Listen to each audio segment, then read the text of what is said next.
Chapter 9. The Great Hospital. Where a man can live, there he can also live well. It seemed a strange, vast, grim place, my hospital, when at length I came to meet the supreme test for which I had been so long preparing. It was, at first, incredibly forbidding to me. The very cleanness of it, the bright efficiency, the ceremonial smile it wore. One instinctively shrinks from pain. Yet pain, perhaps even more the fear of it, is here the badge of the initiate, the ritual of proficiency.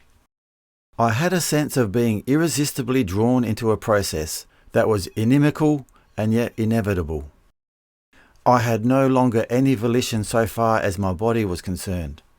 It was moved about like so much inert material by forces presumably intelligent but wholly outside myself. I was no longer asked whether I wanted this or would do that. I was not talked to, I was talked about. At 5 you may give him the drops. After that he is to have nothing. The narrow white bed I lay upon was a symbol of the extremity I had reached, for my head was lifted or my legs adjusted, not by any will of my own, but by an iron crank at the foot of it, turned by the white-clad nurse. When the time came, I would be lifted from my bed, still more inert, laid upon a table, and the surgeon would be there. My reaction to these indignities was somewhat surprising to me. Why was I not angry, or terrified, or crushed? I had been far more nearly overborne when I had lain down, weeks before, in the room with the gabled window. No doubt I had gained something of self-possession in those weeks, some added power of living with equanimity in my own mind, and yet, much as I should like to take the credit, I do not think my attitude was due to self-discipline. One rises to an emergency. He does what he must. A soldier will rush into battle with colours flying who has suffered all the pangs of fear in waiting for the battle to begin. It was a strange thing to me indeed, I am trying to set forth my exact thoughts, that I found myself, the inner core of me, taking very much the position that the doctors themselves took. This body of mine, this poor defective body that I carried about with me, was something separate, something inert though living, that could be observed dispassionately, treated objectively.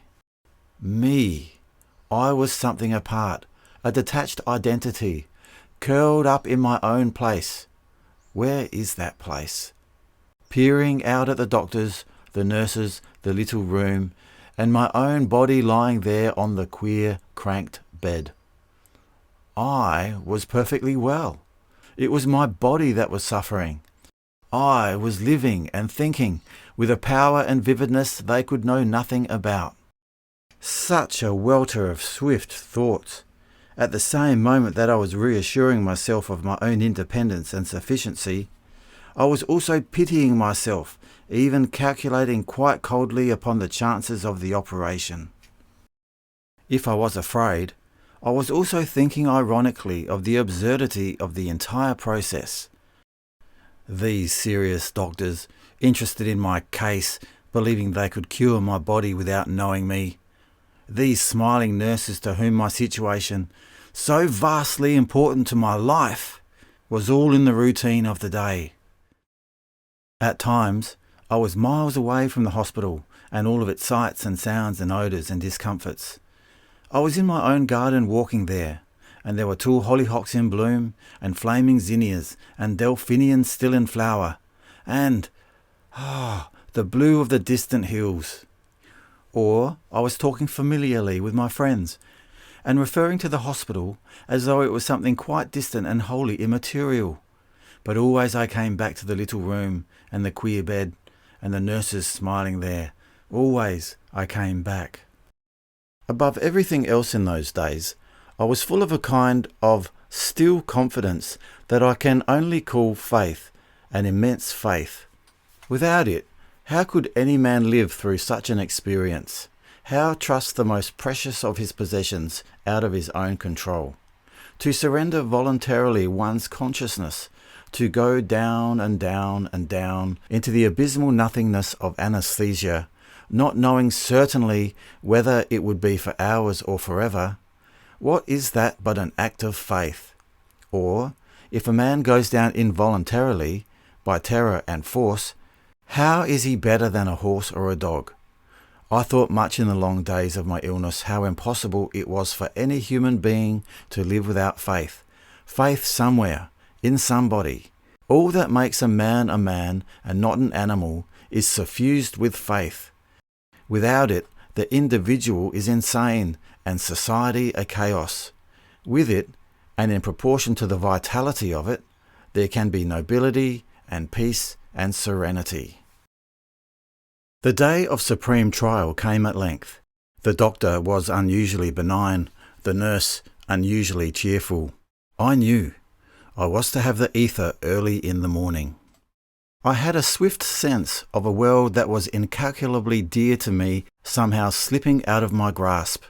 I was conscious of a swift procession of familiar figures, Harriet there, my old friend, Dr. M., and my father, strangely the essence of my father, saying as he once said long ago when I was in danger, I could hear the very tones of his voice, "Steady now, boy, steady."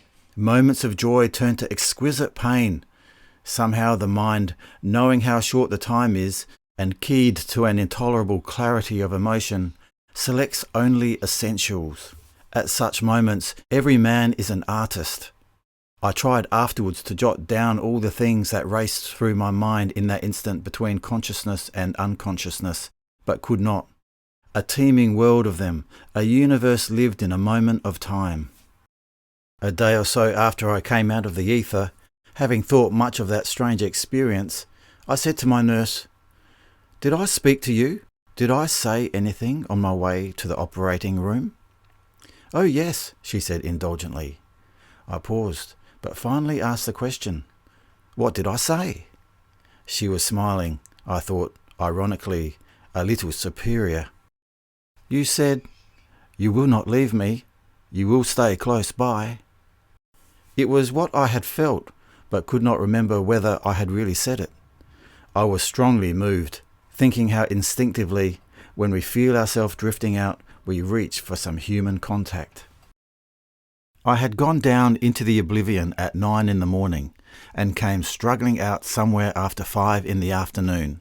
Someone was apparently lifting or twisting my head aside by main force, and I was unspeakably miserable, faint, weary. The place was too warm. It seemed as if someone were holding me down. It made me indignant, and I began to kick. A voice that seemed infinitely distant was saying, "He is coming out." At that, a wave of intense irritation swept through me. I was being disgracefully treated. It was a terrific effort, but I said as angrily as I could manage, "Why don't they go on with it? Why all this delay?" "It's all over. You came through beautifully." "All over?" I said incredulously. "Yes, you're through. Everything is all right." It was unbelievable. All through, and I had felt or heard or seen nothing. I was at the moment unspeakably wretched, nauseated, but there was balm in those words. In the miserable, half-opiated hours that followed, when there seemed nothing that I could do, no position that I could take that was not exquisitely painful or uncomfortable, I kept saying to myself, "All over. I'm through." I clung fatuously to the words, "You came through beautifully." In spite of everything, there was hope. I did not know at the time that I had been on the operating table, under the hands of that masterly surgeon, for 2 hours and a half, and that one does not recover too speedily from such an experience. Nevertheless, the worst had come and gone. I had also a scarcely definable sensation that gave me the greatest comfort. I had found myself again. A kind of warm welcome swept over me at recognizing the familiar personality I had felt slipping away from me, that I had trusted so fearfully out of my own control. It had come back. What if it had not come back? A little later, I had another and wholly unexpected source of comfort. One day, when the assistant surgeon was bending over me, attending to the dressings, I noted a small white scar across his face. I asked him about it. "Well," he said, "I have been through it too." "You have been operated on?" I exclaimed in the greatest astonishment. "Indeed I have," said he. It had actually never occurred to me before that a surgeon, pursuing his bloody career, might himself have to undergo the same sort of ordeal. There had been an element of the superhuman about the confident master of his art that was now dissipated. The tables had been turned on him. He was, after all, a man of flesh and blood.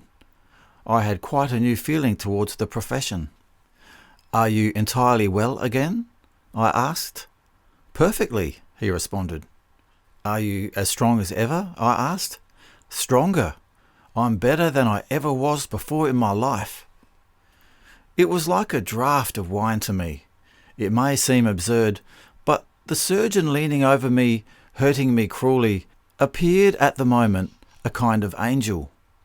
I have laughed since, when I thought of his beaming young face. But he had given me new hope. He had been through it. He was better than ever. Hope, I thought, is like love. It is there all the time, oceans of it, but someone must touch it off, awaken it. I may have come through beautifully. I did not know how slowly nature moves in mending man's ills.